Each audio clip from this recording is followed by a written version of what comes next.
जुमे की नमाज के बहाने हिंसक प्रदर्शन करने वाले दंगाइयों का सीएम योगी ने हिसाब किताब करना शुरू कर दिया है। यूपी में हिंसा फैलाने के आरोप में 227 दंगाई गिरफ्तार हो चुके हैं। कानपुर से लेकर प्रयागराज और सहारनपुर में अवैध संपत्तियों पर बाबा का बुलडोजर चल रहा है। लखनऊ में हाई लेवल मीटिंग के बाद सीएम योगी ने साफ कर दिया, हमारे राज्य में हिंसा फैलाने वाले किसी भी सूरत में बख्शे नहीं जाएंगे।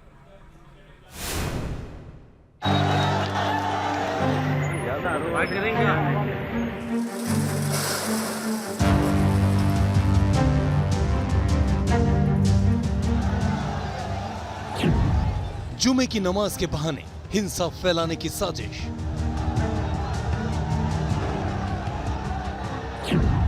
हिंसा और बवाल करने वाले पर जारी है कार्रवाई।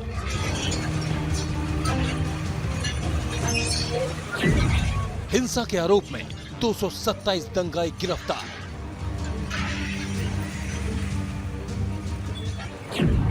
दंगाइयों की अवैध संपत्ति पर चला बाबा का बुलडोजर।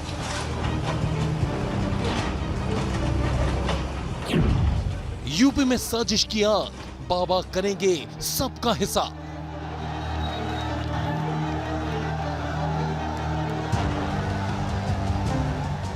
कानून व्यवस्था पर सीएम योगी की बैठक खत्म होने से पहले ही कानपुर से लेकर प्रयागराज तक दंगाइयों के खिलाफ बड़ा एक्शन शुरू हो गया। कल जुमे की नमाज के बाद यूपी के शहर दर शहर हुई हिंसा में शामिल दंगाइयों की वीडियो और सीसीटीवी फुटेज से पहचान हो रही है। अब तक पुलिस ने 227 दंगाइयों को गिरफ्तार कर लिया है।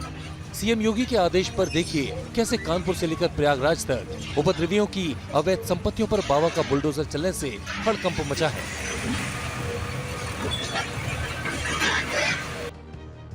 3 जून को जुमे की नमाज के बाद कानपुर में जमकर पत्थरबाजी हुई थी।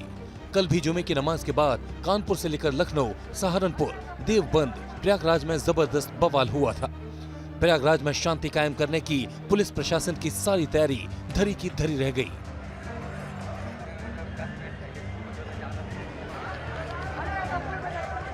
जुमे की नमाज के बहाने हिंसक प्रदर्शन करने वालों के खिलाफ सरकार ने सख्त एक्शन लिया है। कानपुर हिंसा के मुख्य आरोपी हयात जफर हाशमी के करीबी मोहम्मद इश्तियाक के घर पर बुलडोजर चलाकर दंगाइयों को संदेश दिया गया कि हिंसा करने वाले बख्शे नहीं जाएंगे। स्वरूप नगर में बुलडोजर लेकर पहुंची नगर निगम की टीम ने बिल्डिंग को तोड़ दिया।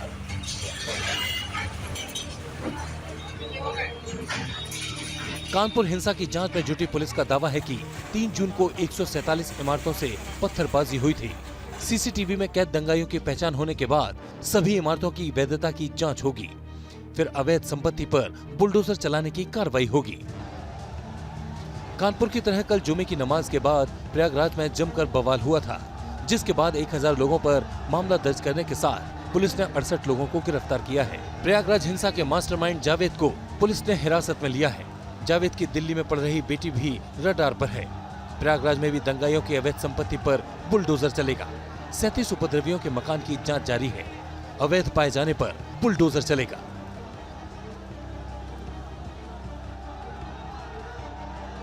प्रयागराज में हिंसा करने वालों के खिलाफ पुलिस और जिला प्रशासन का रुख बेहद सख्त हो चुका है और ये अटाला इलाके में जितने भी दुकान और मकान हैं, राजस्व विभाग और विकास प्राधिकरण के लोग उनकी नपाई जोखाई अब कर रहे हैं और देख रहे हैं कि कहीं अतिक्रमण हुआ है या नहीं। तो राजस्व विभाग के बाद अब प्राधिकरण की भी टीम आई है, प्राधिकरण के तमाम लोग हैं और ये जो दुकानें आप देख रहे हैं, इनके जो बाहर निकला हुआ जो हिस्सा है, इसको सबको अतिक्रमण माना जा रहा है और ये सब हटेगा, ये सब टूटेगा, इन सब पर बुलडोजर चलेगा।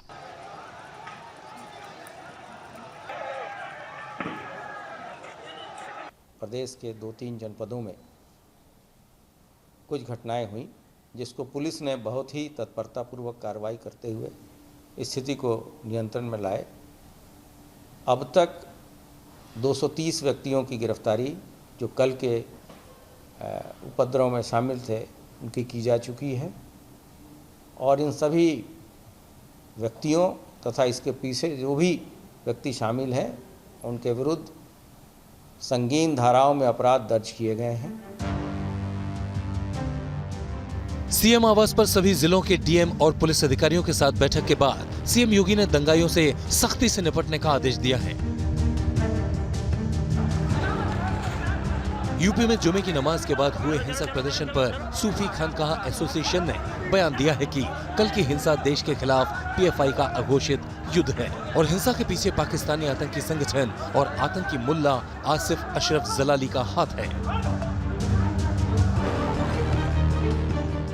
हिंसा फैलाने के आरोप में सहारनपुर से 48 और हाथरस से 50 दंगाइयों की गिरफ्तारी हुई है। सहारनपुर में बाजार बंद हैं, लेकिन पुलिस के कड़े पहरे से हालात काबू में हैं।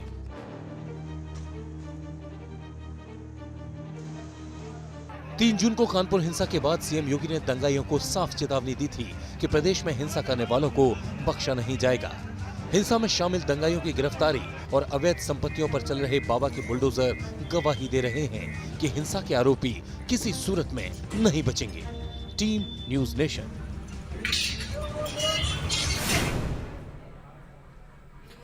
कानपुर में 3 जून को जुमे की नमाज के बहाने हुई हिंसा और पत्थरबाजी के बाद अब पूरे देश में नफरत की आग फैलाई जा रही है।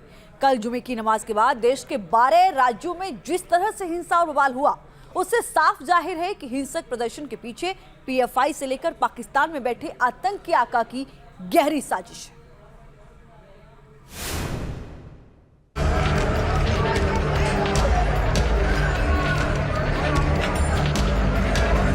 नुपुर शर्मा के बयान के बहाने पूरे देश को हिंसा की आग में जलाने की साजिश हो रही है।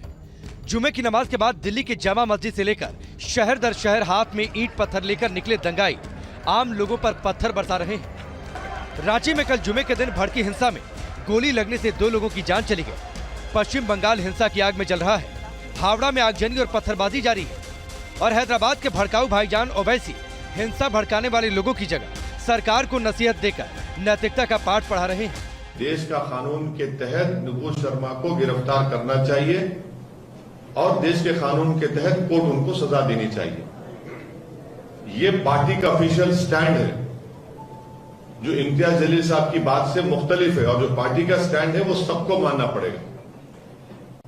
यह पार्टी का ऑफिशियल स्टैंड है। कानपुर के बाद कल जुमे पर देश के 12 राज्यों में भड़की हिंसा सुनियोजित साजिश का परिणाम है। सीएए और एनआरसी से लेकर किसान आंदोलन के दौरान ठीक इसी तरह पूरे देश को हिंसा की आग में झोंकने की कोशिश की गई थी। नुपुर शर्मा के बयान के बाद एक बार फिर देश में हिंसा भड़काने की गहरी साजिश रची जा रही है। हिंसा के पीछे की क्रोनोलॉजी को समझना बेहद जरूरी है। जबलपुर पहुंचे केंद्रीय मंत्री प्रहलाद पटेल ने बयान दिया कि कुछ लोग देश की प्रतिष्ठा को देखकर जलते हैं, इसके पीछे पाकिस्तान का हाथ है। कुछ लोग इस शांति और इस प्रतिष्ठा को, बढ़ती भारत की प्रतिष्ठा को जो लोग जलते हैं, जो ईर्ष्या कर रहे हैं, वो कौन है?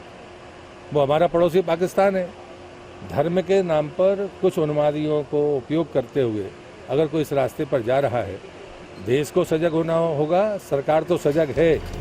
केंद्रीय मंत्री मुख्तार अब्बास नकवी भी आशंका जता रहे हैं कि सामाजिक सौहार्द बिगाड़ने की बड़ी साजिश हो रही है। हिंदुस्तान के सौहार्द को किसी भी सांप्रदायिक सुपारी का शिकार नहीं होने देना है, और जो लोग हिंदुस्तान के सौहार्द को सांप्रदायिक सुपारी का शिकार बनाना चाहते हैं, वो कहीं न कहीं इस देश के साथ अन्याय कर रहे हैं।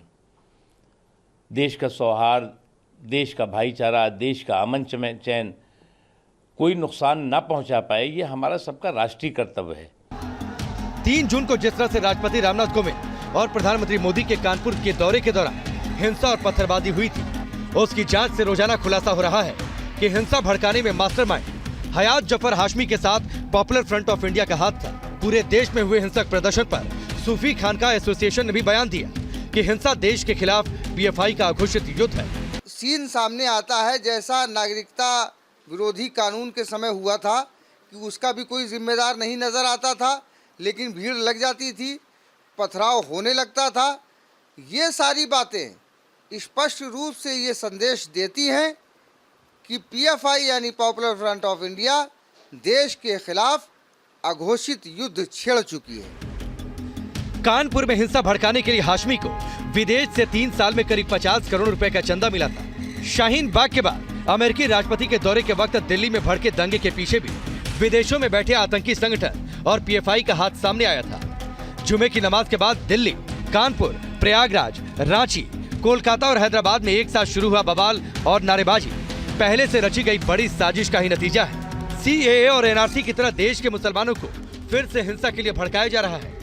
नमाज और नफरत की क्रोनोलॉजी को भारत के मुसलमान समझ नहीं पा रहे, जिसका फायदा उठाकर हैदराबाद के भाईजान ओवैसी से लेकर मौलाना और मुफ्ती भड़काऊ बयानबाजी कर पूरे देश में हिंसा की आग भड़का रहे हैं। पाकिस्तान के हुक्मरानों और आतंकियों के इशारे पर अरब देशों से लेकर पूरी दुनिया में भारत की छवि को बदनाम करने की गहरी साजिश हो रही है। Team news nation.